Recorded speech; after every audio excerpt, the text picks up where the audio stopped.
45, ya el título se sobreentiende. Estábamos viendo la idea intuitiva gráficamente de lo que son los máximos o mínimos de una función z igual a fxy, y en el video anterior usamos el GeoGebra para graficar el plano tangente a la gráfica a la superficie en el punto 004 de esa función que fue el paraboloide elíptico que tomé como referencia en estos últimos videos, que es de la forma z igual a 4 menos x cuadrado menos y cuadrado. Ese plano z igual a 4 era tangente a la gráfica de la superficie en el punto 004, y lo que vimos que este plano tangente tiene un vector normal o perpendicular a la superficie en ese punto que apuntaba hacia arriba, ¿no? Verticalmente. Obviamente que si apunta en la dirección del eje Z, solamente ese vector normal o perpendicular a la superficie tiene componente en Z. O sea, no tiene ni componente ni en X ni en Y. Por lo tanto, las componentes en X y en Y valen 0. Ese vector normal era de la forma 0, 0, y la tercer componente no era otra cosa que la derivada parcial de la f grande respecto de z.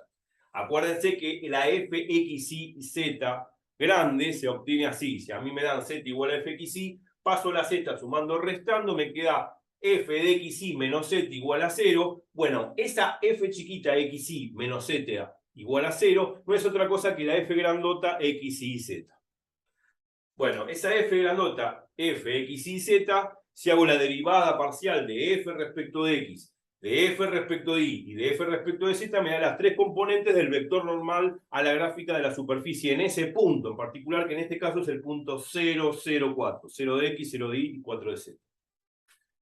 Entonces yo dije, tomando como ejemplo ese paraboloide elíptico, que la condición necesaria para poder encontrar los posibles máximos o mínimos de la función es que la derivada parcial de esa f grande respecto de x y de esa f grande respecto de y valgan 0. Cuando valen 0 esas dos derivadas parciales es porque ya estoy encontrando un posible extremo, que en el ejemplo anterior, en el video anterior, fue el gráfico de una superficie de un máximo para el paraboloide elíptico z igual a 4 menos x cuadrado menos y cuadrado. Podría haber tomado otro ejemplo, claro, pero tomé eso como referencia para ver intuitivamente de por qué la derivada parcial de esa f grande respecto de x y de esa f grande respecto de y tienen que valer 0. Eso va a ser la condición necesaria que me va a dar los posibles puntos, que van a ser los posibles máximos o mínimos de la función. Pero no me va a decir esa condición necesaria abiertamente si se trata de un máximo específicamente o un mínimo. No me va a decir fehacientemente si un máximo o un mínimo, me va a decir los posibles máximos o mínimos de la función. Lo que me va a decidir si realmente es un máximo o un mínimo es la condición suficiente que viene después. Entonces, por empezar, antes de dar la propiedad, repasemos lo que vimos en el video anterior. Ya lo dije. La observación era que si yo tengo la gráfica de una función que podría ser la del paraboloide elíptico z igual a 4 menos x cuadrado menos y cuadrado, podría ser una función z cualquiera, genérica. Supongamos que yo estoy graficando, qué sé yo, una función cualquiera. Esto, cuando grafico así, se supone que es como una ventosa, ¿no? Una medusa, ¿no? Una sábana que está en 3D. Esa superficie tipo medusa es una superficie genérica z igual a fxy cualquiera.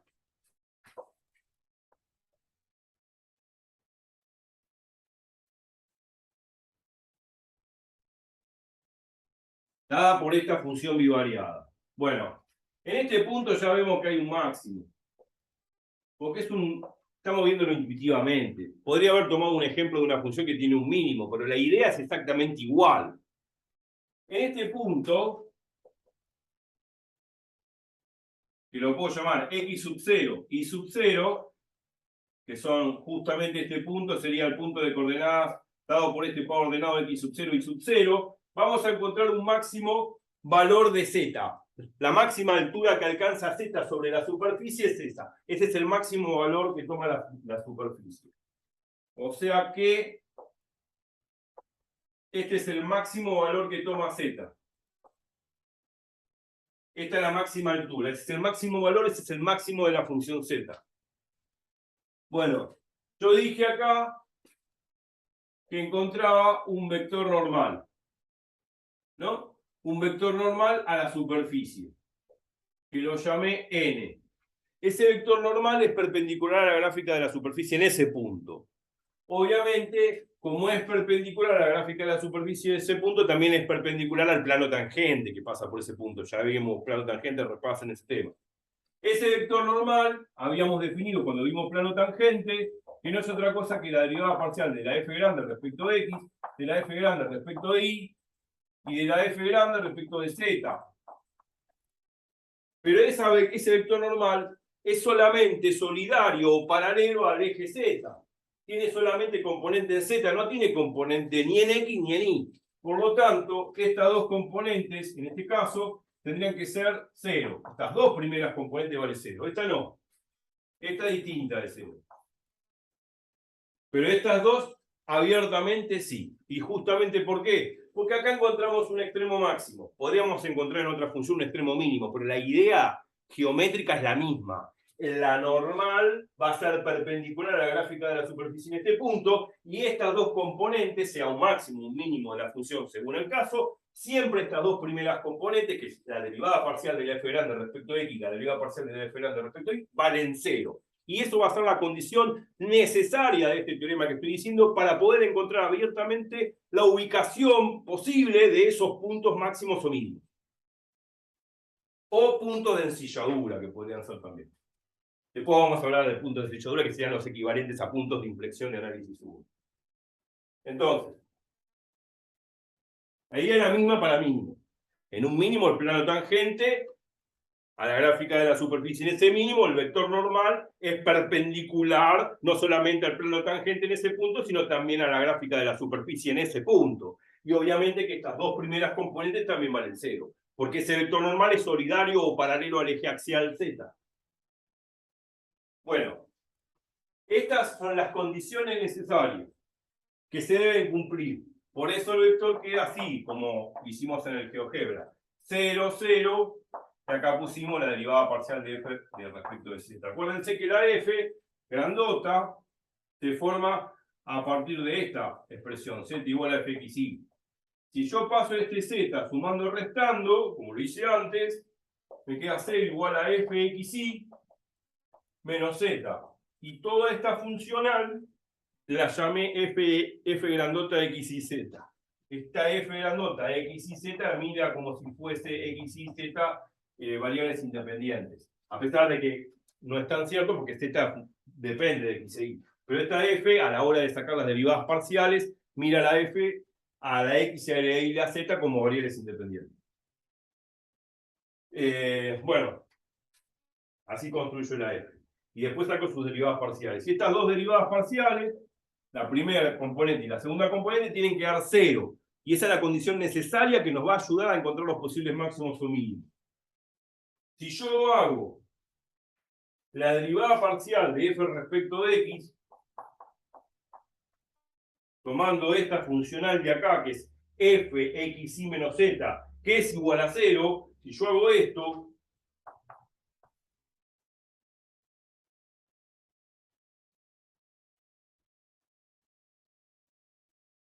y yo hago la derivada parcial, acuérdense que si hago la derivada parcial mira dónde está la variable x. Deriva respecto de x. Por lo tanto, la y y la z están fijas, están quietas, están mudas. O sea, la derivada parcial respecto de x deriva donde está la x en la función, dejando la y la z fijas o constantes. Entonces, ¿qué? La derivada de la resta de la derivada.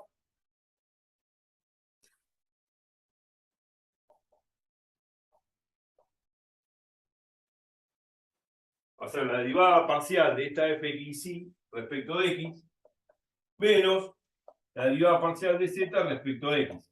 Obviamente, como dije que y y z es como si tuviesen constantes, la derivada parcial mira dónde está la x. Por lo tanto, si dejo z, si hago la derivada parcial de esta z respecto de x, tiene que valer 0. No es la derivada total. Para el que sabe la derivada total, no es lo mismo la derivada total de z respecto de x que la derivada parcial de z respecto a x. Ahí está la diferencia. No hemos hablado en el canal de eso, pero no es lo mismo la derivada total que la derivada parcial. Acá aparece más o menos la diferencia. La derivada parcial mira dónde está la x. No le importa en absoluto si z depende de x o de y, porque en realidad z depende de x e y. Pero la derivada parcial no le importa si z depende de x o de y. Cuando derivo parcialmente z respecto a x, eso va a dar 0. Porque mira dónde está la x, no le importa la derivada parcial si z depende de x o de y.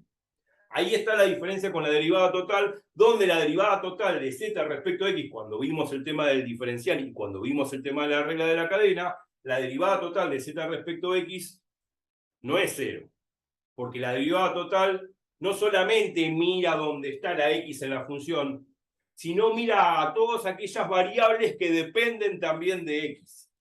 Para que me entiende, seguramente va a quedar claro. Pero habría que dar una clase sobre eso para ver notoriamente, a pesar que lo estoy diciendo, la diferencia entre la derivada parcial y la derivada total, que no es lo mismo.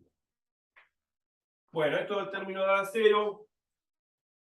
Y bueno, esta derivada parcial de f respecto a x tiene que dar 0. Entonces me queda igual a 0. Conclusión, me queda que la derivada parcial de f respecto a x vale 0. Lo mismo si hago la derivada parcial de f respecto de y, que tiene que valer 0 también, es lo mismo, pero respecto de y. Distribuyo, va a quedar la derivada de f de x respecto de y, en este caso respecto de y así, menos la derivada parcial de z respecto de y, otra vez de nuevo. A la derivada parcial no le importa si z depende de y. Deriva donde está la x, por lo tanto esa derivada parcial tiene que valer 0. Porque z no es y. No le importa la derivada parcial si z depende de y. En la derivada parcial, eso vale 0. Cosa diferente que si es la derivada total de z respecto a x. Cuando vimos el diferencial y cuando vimos regla de la cadena, lo vuelvo a repetir, vimos en forma implícita esa diferencia entre la derivada total de z respecto de x y la derivada parcial de z respecto de x. No es lo mismo. La derivada parcial mira dónde está la variable y no le importa si otras variables dependen de ella. O sea, si hago la derivada parcial de z respecto de y, mira dónde está la y en la función. No le importa si otras variables dependen de y. No le importa si z depende de y. En cambio, si hago la derivada total de z respecto de y, la derivada total va a mirar no solamente dónde está la y en la función z, sino va también a mirar si z depende funcionalmente de y. Y todas aquellas variables que también dependan de y. Esa es una diferencia importante que habrá que enfatizar, voy a repetir en otro video, pero lo enfatizo, rebobinen y traten de analizar. Entonces me quedo que la derivada parcial de f respecto de y vale 0 y la derivada parcial de f respecto de y vale 0. Y esas son las condiciones necesarias de este teorema que tan ansiosamente quiero pasar a explicar. Tengo un tiempito, sí. Bueno, esto queda para la foto. Estas dos condiciones, la derivada parcial de la f respecto de x igual a 0 y la derivada parcial de la f respecto de y igual a 0, nos va a garantizar, armando ese sistema de ecuaciones, ahora vamos a ver ejemplos, los posibles puntos, o vamos a obtener los posibles puntos x y, donde van a estar ubicados los posibles máximos y mínimos de la función. Ahora, para saber si es un máximo o un mínimo, habrá que aplicar una condición suficiente que viene después. Bueno, listo. Esto yo lo borro. Lo mismo pasa si hubiese tomado una función genérica con un mínimo. Las condiciones θ también, estas dos derivadas parciales van a valer 0. Sin pérdida de generalidad, para un mínimo también pasa lo mismo. Y para algunos puntos de ensilladura también. Algunos, porque digo que no todos los puntos de ensilladura, las dos derivadas parciales van a valer 0, pero bueno, en muchos puntos de ensilladura, por lo que se define en los libros, siempre toman que las dos derivadas parciales valen 0 y después, cuando aplican una cierta condición suficiente que no quiero nombrar, después la vamos a nombrar, determinan que hay un punto de ensilladura, que es el equivalente a punto de inflexión en análisis 1. Muchas veces hablo las cosas, tampoco las escribo, pero bueno rebobinar para volver a escuchar lo que digo. Bueno, ya está. Vamos a hablar de ese teorema, de esta propiedad que nos va a garantizar la posibilidad de encontrar a través de esta condición necesaria, que las dos derivadas parciales de f respecto de x y de f respecto de y igual a 0, de esta ecuación, de este sistema de ecuaciones, esta derivada parcial igual a 0 y esta otra derivada parcial igual a 0, voy a poder despejar los puntos x y que van a ser los posibles máximos y mínimos. Eso se llama condición necesaria para encontrar los posibles máximos y mínimos. Y expliqué de dónde viene, geométricamente hablando. Porque yo podría haber empezado la clase de hoy directamente explicando, digamos, anunciando el teorema y hagamos ejercicios. Pero así es, no pensar, no razonar, no entender lo que estoy haciendo. Es como caminar en la 9 de julio, yo lo he vuelto a repetir. Es como caminar en la 9 de julio con los ojos vendados, sé que pasan coches, pero no sé por dónde pasan. No tiene sentido. Propiedad. Esta propiedad es un teorema muy fuerte que vamos a usar en los ejercicios. ¿A prestar atención? Bueno. Sea z igual a fxy. Una función, bueno, obviamente tiene su dominio, incluido en R cuadrado, en el plano R cuadrado, desemboca en los reales, en el codominio de los reales, supone, de dominio. Bueno, en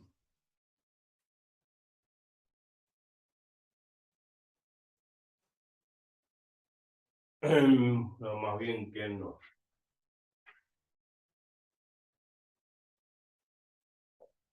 Sí, dos puntos.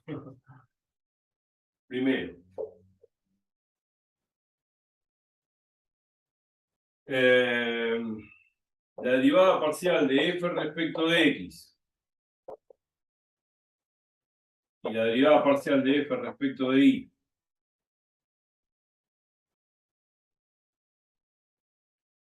Y lo vamos a poner así. En el punto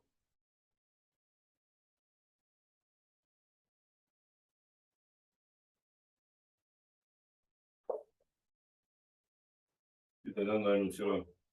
Es la derivada parcial de esa f, ¿no? Respecto de x en el punto x sub 0 y sub 0 vale 0. Y la derivada parcial de esta f respecto de y en el punto de x sub 0 y y sub 0 es igual a 0. Entonces, en x sub 0 y sub 0 será un posible, no lo sé todavía, un posible máximo, mínimo, espero que entre mínimo,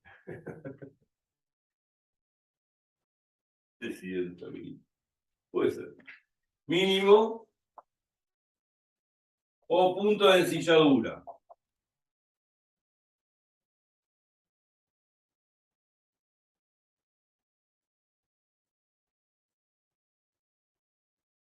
Posible máximo, mínimo o punto de ensilladura. Los puntos de ensilladura después lo vamos a ver. Tiene que ver con la silla de montar. Uno vio una silla de montar de un caballo, ¿no? Bueno. Ese punto está justamente en un lugar donde uno se sienta, en la silla de montar. Por un lado se va a ver que es un máximo, por otro lado se va a ver que es un mínimo. Bueno, no sabe lo que es una silla de montar, ya lo vamos a ver. Pero no me quiero meter en eso ahora. Va a ser un posible máximo, mínimo o punto de ensilladura, en el peor de los casos. A esto se le llama condición necesaria para encontrar posibles máximos o mínimos. Esto es la condición necesaria. Condición necesaria para encontrar posibles extremos.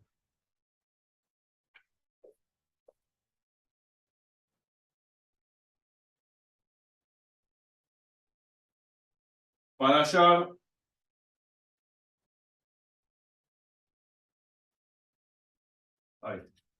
para hallar posibles extremos.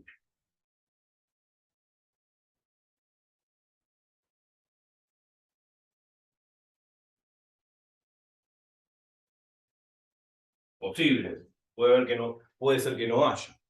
Pero bueno, vamos a ver.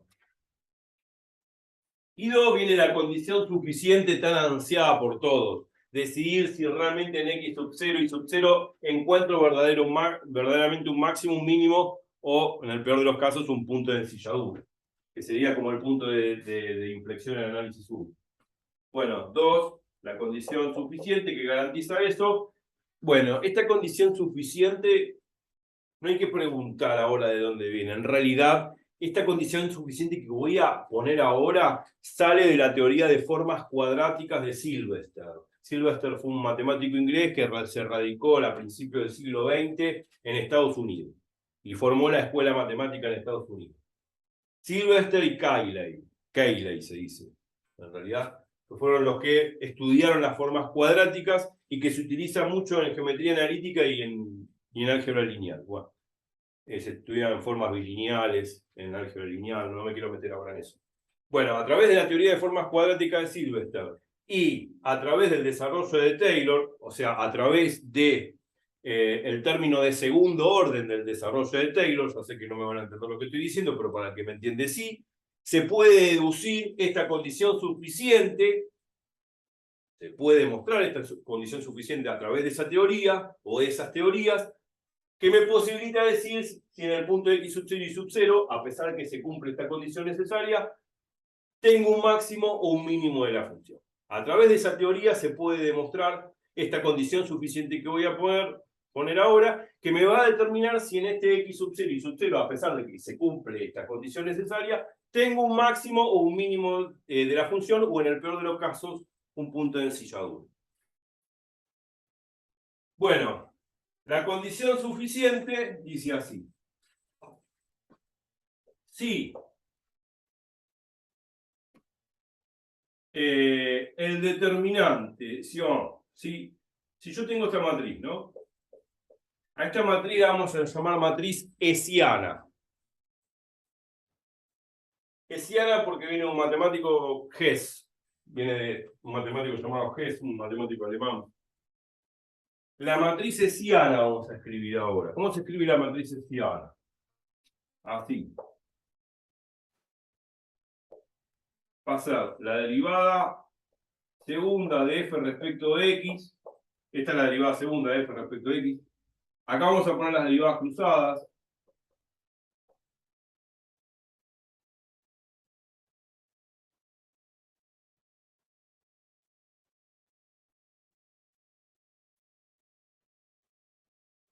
Las famosas derivadas cruzadas del teorema de Schwarz. Acuérdense que si la función la función f es de clase 2, o sea, sus derivadas segundas, o sea, las derivadas segundas de esa función f existen y son continuas, entonces las derivadas cruzadas estas van a ser iguales. Acuérdense de ese teorema. Bueno, esta es la matriz, ¿no? Se llama matriz hessiana. Matriz hessiana. Viene de Hess. En honor a él se le puso hessiana. Esa matriz hessiana, ¿no? Bueno, si saco el determinante que está abajo, como es. Si saco el determinante de esta matriz, el determinante sabemos que es un determinante de una matriz de 2 por 2. ¿Qué hacíamos? Este por este menos este por este. Es el producto, digamos, la resta del producto de las diagonales. O sea, este por este menos este por este. Repasen determinante porque ahora sí viene la teoría determinante. El determinante de esta matriz en el punto x sub 0 y sub 0 donde se cumple esta condición necesaria, que estas dos derivadas parciales valen 0, o sea, el determinante evaluado en ese punto x sub 0 y sub 0, ese determinante es mayor que 0, ¿no? Hay que comprobar que es mayor que 0, y a su vez, la derivada segunda, esta derivada segunda de f respecto de x, evaluado en el punto de x sub 0 y sub 0, es también mayor que 0, entonces, en x sub 0 y sub 0, tengo un mínimo de f de xy, o sea, de la función z. Tengo un mínimo, ahí sí ya estoy asegurando que tengo un extremo mínimo. ¿Está? Caso contrario, si pasa esto. Si el determinante sigue siendo mayor que 0, o sea, el determinante greciano es mayor que 0, y ahora la derivada segunda de f respecto de x, evaluada en el punto x sub 0 y sub 0, es menor que 0, entonces en x sub 0 y sub 0 tengo no un mínimo, tengo un máximo.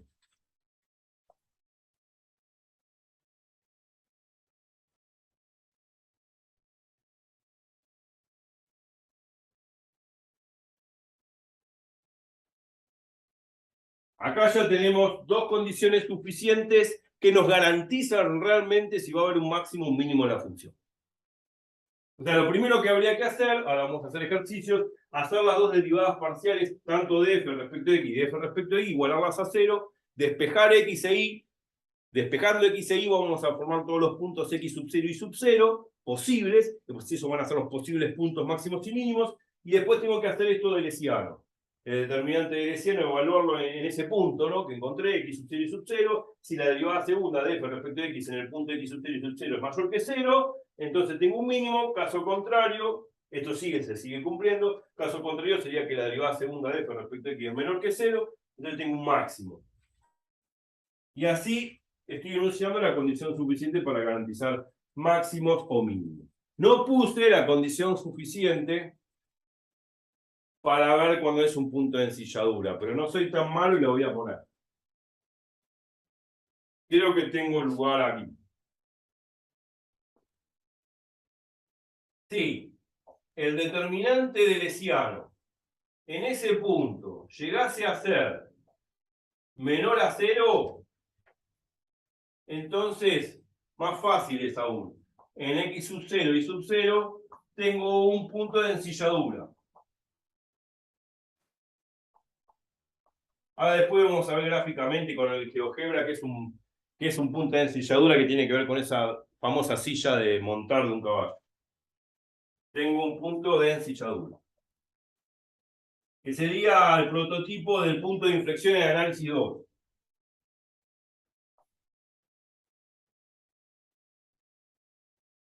Bueno, y acá encontré abiertamente las tres condiciones suficientes que garantizan qué pasa con ese punto que obtengo x sub 0 y sub 0, ese punto de x sub 0 y sub 0 que lo obtengo haciendo este sistema de ecuaciones, resolviendo ese sistema de ecuaciones, despejando la x y la y de ese sistema de ecuaciones. Aplico esto y ya sé lo que es. Bueno, listo. Media hora tardamos en esto, pero valió la pena, porque en el próximo video lo que vamos a poner en prueba es esto. Vamos a hacer un ejercicio donde vamos a encontrar los posibles máximos y mínimos aplicando la condición suficiente, o sea, despejando x e y de este sistema de ecuaciones.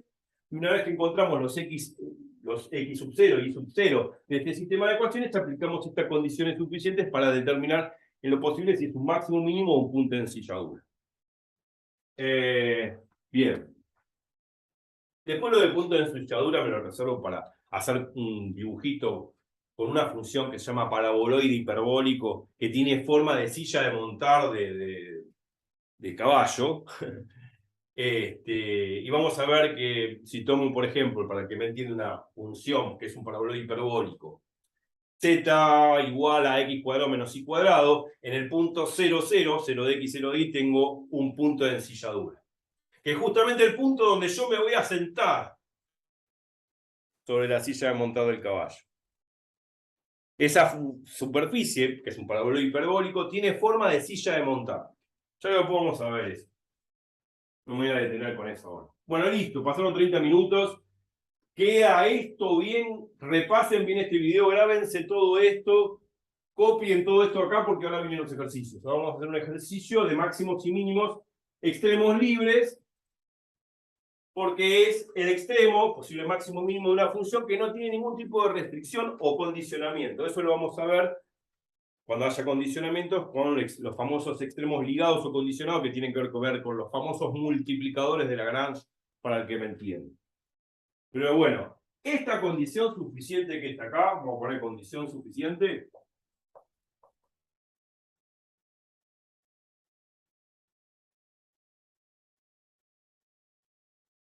Esta condición suficiente que está acá se demuestra a través de la teoría de formas cuadráticas de Sylvester y el segundo término, o sea, el término de segundo orden del desarrollo de Taylor de una función de dos variables.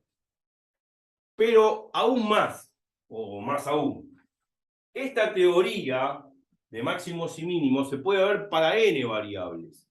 Para n variables hay más condiciones. Hay más condiciones, que no las voy a enunciar porque no las vamos a usar acá. Pero salen también de esa famosa teoría de formas cuadráticas de Sylvester y del segundo término, o sea, el término de segundo orden del desarrollo de Taylor, pero para muchas variables. Y se obtienen, obviamente, condiciones más precisas, ¿no? Más estrictas.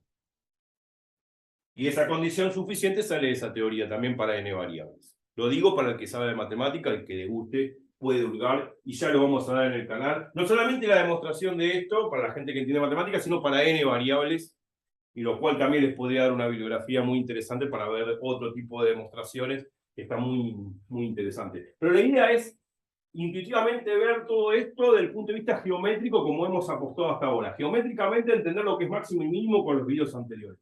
Ahora lo que vamos a ver en el video 46 es una aplicación técnica de un ejercicio donde vamos a encontrar los posibles máximos y mínimos posibles y después con la condición suficiente determinar si lo son, si es un máximo o un mínimo en cuestión.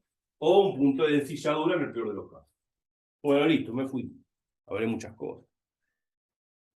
Me encantaría dar todo en un solo video, pero imposible. Lo voy mencionando, retroceden al video, repasen, copien todo lo que digo, repasen los otros videos, y esto si no es una avalancha de cosas que si uno no repasa lo anterior, todo lo que voy explicando no se va a entender un poco.